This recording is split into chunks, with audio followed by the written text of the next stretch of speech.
Good morning, brethren. Morning. Morning. Happy Lord's Day. Happy Lord's Day. Welcome sa mga bagong visitors natin. Yes. Amen. Pinuli din mga pangalan kasi makamubos tayo ng oras. Tinakon na. Okay.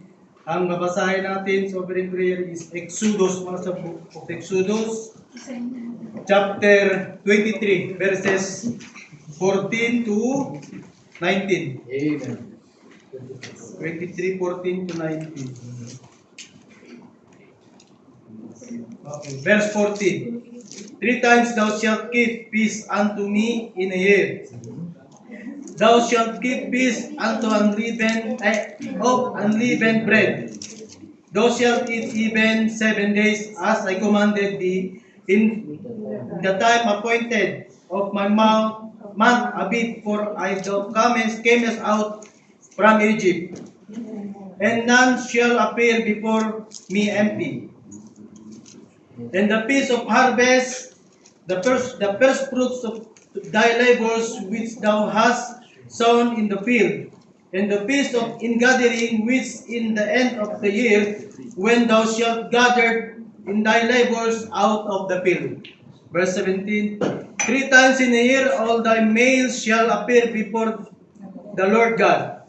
Thou shalt not offer blood of my sacrifice with leavened bread, neither shall fat my sacrifice remain until the morning.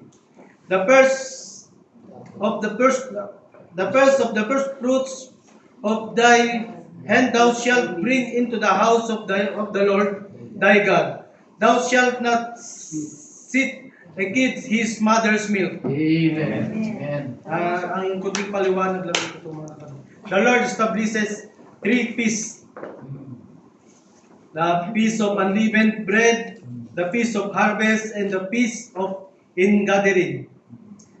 These are the laws concerning how to worship during the feast. They were designed to give the people times to share the bounty of the Lord with Him, with one another, and with the poor. Ito yung Tagalog na para lalong maintindihan natin mga kapatid.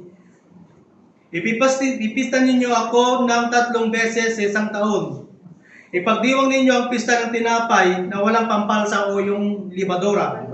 Tulad ng sinabi ko sa inyo, 7 araw na huwag kayong kakain ng tinapay na may pampalsa o kaya libadora. Ito'y gagawin ninyo sa takdang araw ng unang buwan.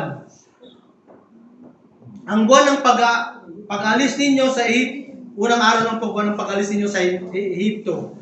Walang haharap sa akin na walang dalang handog. Ipagdiwang din ninyo ang pista ng pag-aani tuwing aanihin ninyo ang unang bunga ng iyong mga bukirin. Kaya yung sinasabi mga harvest festival, siguro mga pinagdidiwang nila. At ipagdiwang din ninyo ang pista ng tolda pagkatapos ng taon sa pitasan ng ubas at ng mga bungang kahoy. 3 beses isang taon lahat ng lalaki haharap sa Panginoon.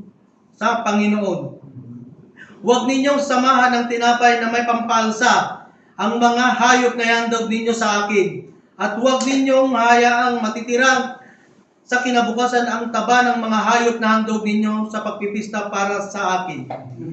Dadalhin ninyo bilang handog sa bahay ng Panginoong Diyos ang mga pinakamainam ng unang ani ng iyong bukirin. Huwag kayong mag-alala ng maglalaga ng mga tupa sa batang kambing na gatas ng sariling ina. Amen. Tayo manalangin mga kapatid. Tayo may tumayo, tayo manalangin. Ama naming mga pangyarihan, dakilang Diyos, rulers of the universe, sovereign of all sovereigns, maraming salamat po. Nandito kami sa iyong bagong lugar na pagpapurihin sa iyo. Sama-sama kaming nagpumupuri at nagpapasalamat sa binibigay mong blessing sa amin sa araw-araw.